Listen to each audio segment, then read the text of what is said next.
hindi ko maintindihan yung ugali ng ating resource person. Hindi ko rin maintindihan ang ugali ni Senator Risa Ontiveros. Sa gitna ng pagdinig ng Senado kaugnay ng 2025 proposed budget ng Office of the Vice President, nagkasagutan sina Vice President Sara Duterte at Senadora Risa Hontiveros. Nagugat ito sa tanong ni Hontiveros tungkol sa nilalaman ng children's book na sinulat ng bise at gagastusan ng 10 milyong piso para ipamahagi sa mga estudyante. Madam Chair, this is an example of politicizing the budget hearing through the questions of a senator. Ang problema niya kasi, nakalagay yung pangalan ko doon sa libro. At yung libro na yan, ibibigay namin doon sa mga bata. At yung mga bata na yan, may mga magulang na boboto. At yung pangalan ko ay nagkalat doon sa kung saan man ibibigay yung libro. Madam Chair, hindi ko maintindihan yung ugali ng ating resource person. It is a simple question. Paulit-ulit na this is politicizing.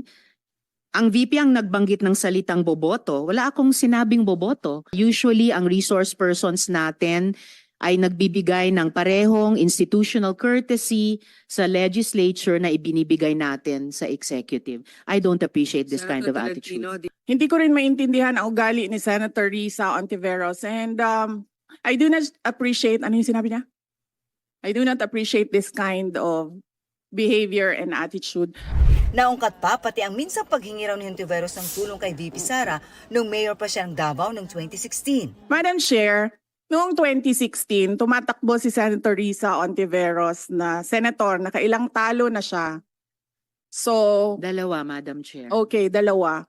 Natatakot siya sa pangatlong talo niya, kaya pumunta siya sa Davao.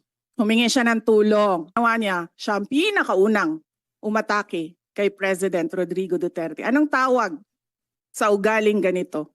Dito na umawat si Finance Committee Chairperson Senator Grace Poe. I understand there's history among all of us here, but I think that we should really stick to the budget. 2.037 billion pesos ang hinihiling na budget ng Office of the Vice President. Pagpunto ni Hontiveros, karamihan dito ay nakalaan sa socio-economic programs, gaya ng medical, financial at education assistance. Kaya natanong ang bise kung ikukonsidera ba raw ng OVP na ilagay na lang sa line agencies ang pondo para sa mga proyekto ng OVP na meron din ang ibang ahensya. Para in sync sa priorities ng executive department sa halip na magkaroon pa ng hiwalay pero magkatulad naman na programa. Sabi ng bise, sa karanasan daw niya kapag nakasalalay sa ibang ahensya, napupolitika raw ang kanilang budget. Kapag meron po kaming nire-refer o binibigyan ng endorsement ng AIC sa DSWD, kadalasan po nasagot sa amin ay hindi pwede dahil galing yan sa Office of the Vice President at kalaban yan. Minsan po, totoo yan na pupolitika ang assistance para sa ating mga kababayan. Pasado sa komite ang hinihiling na budget ng OVP, pero bago matapos ang pagdinig, may hirit ulit ang bise. We would like to thank all the honorable members of the Senate for doing your work here in the Senate of the Philippines, except, joke lang ma'am. Magandang hapon. BP talaga. Consistent, Madam Chair. Pagkatapos ng hearing, nakapanayan ng media ang bise, particular tungkol sa umunay nilulutong impeachment complaint laban sa kanya. Pinag-uusapan nila, kahit na i-deny nila, pinag-uusapan ng members of the House of Representatives. It's openly discussed yung impeachment. Ano ba ang gusto nilang gawin? Gusto nilang pabagsakin ang pamilya Duterte sa politika. At hindi lang siguro politika, sa personal din. Dahil sinama nga nila yung asawa ko, di ba? He's a private individual, pero sinama nila sa harassment. Di raw siya natatakot ma-impeach. Wala naman daw talaga siyang plano nung tumakbo bilang bise.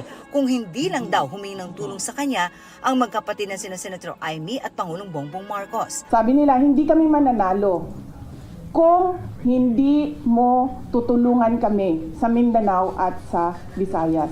Pagpaalisin nila ako dito or impeach nila ako, hindi kawalan sa akin. At nang tanungin Kung nagsisisi ba siyang tumulong kay Pangulong Marcos, Do I regret helping? Do you want to answer that question? Or alam mo ba ang sagot?